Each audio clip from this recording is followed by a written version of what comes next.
Hello, it's Dana from Colorful Style by Dana. I am a color analyst, personal stylist, and a new color analyst trainer. So I train new people to the field for Color Me Beautiful. So today's video, I wanted to talk about something I get a lot of questions about, and that is color parties.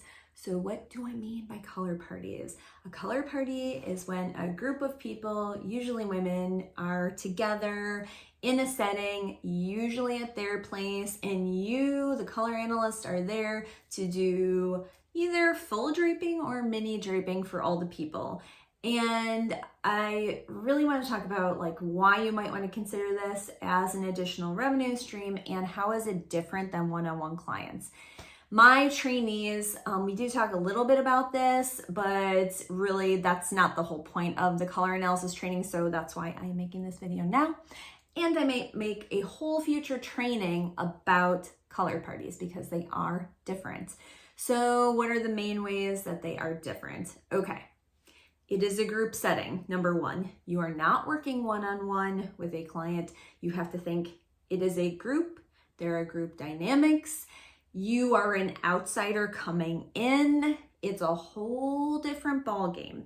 You don't have time to chat and do a whole bunch of your usual spiel that you would do with a one-on-one client. One-on-one clients, you have them for an hour or two. You have time to sit down and drink coffee and coffee talk. You don't have that at a color party.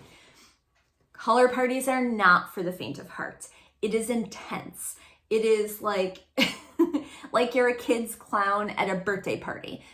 You are the center of attention and you're not, because you're showing the person in the hot seat, I like to call it, their best colors, but everyone around you is watching. So I never advise people to do this right out of the gate. This is definitely you've had your practice people, you've had at least 20 one-on-ones before you go full into a color party. Because I'm not gonna lie, it is intimidating. It's I love them, I do them a lot, but I think for a newbie or somebody who doesn't have a lot of practice, it's intimidating because, for example, you don't always know the setting you're gonna be. A funny example for me is that one time I had to do it at a restaurant where I had never been to the restaurant before, and it ended up that we were in a table in the middle of the huge busy restaurant, and I was going around to the ladies around this table, but also getting in the way of all these wait staff and people on their way to the bathroom. So my advice on that is if you don't know the restaurant, don't agree until you've gone to visit, and really maybe have some strict rules about the table that you're sitting at. Because in the middle of a busy restaurant, getting hit in the back by a waiter is not a fun, ideal way to do color analysis parties or any color analysis or whatever. So a big difference too, as I said before, you don't have to do the whole spiel coffee talk thing. They really just want to see their friends and themselves get draped in a bunch of colors. They don't care that much about all the things that make up an autumn or a spring or a summer or winter. Keep the introduction to a very bare bones, autumn is a warm season. So it means your colors, the best colors on you are going to be ones with gold. Autumn's traits are muted, deep, and warm. That's enough. Then you go, literally make your introduction about 5 minutes, say who you are, say what you do, and then say, and I'm looking for my first volunteer to get draped. Have them sit down at the hot seat. I like this better than you going around, really. That's really hard. I would have one seat. That way you know where the light's coming in and everything. And you can have them hold a mirror and you're draping them. You can have a mirror on the table and you're draping them, etc. Do not go too crazy into the number of drapes. Unless, let's say it's a party of 4, 5, 6, then I would, and I do a full color analysis for those.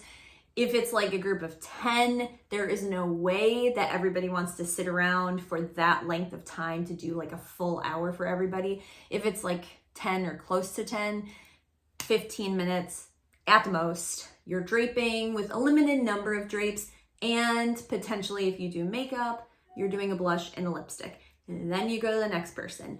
I would write a little note what their season is and maybe what the lipstick shade is, etc. for those like the big groups, like the 10 plus. Again, if you're doing like a 4 or 5 and you're doing the full analysis, those should include all the things that you would usually do at a one-on-one, okay?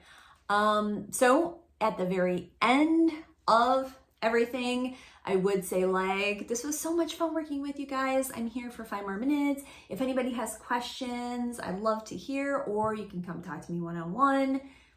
That's all, okay?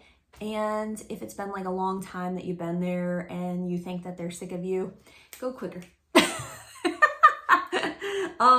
They really just want to know their best colors, see their friends. They're there also for each other. So it is not all about you, okay? I would love to hear any questions or comments or anything you want to hear about color parties.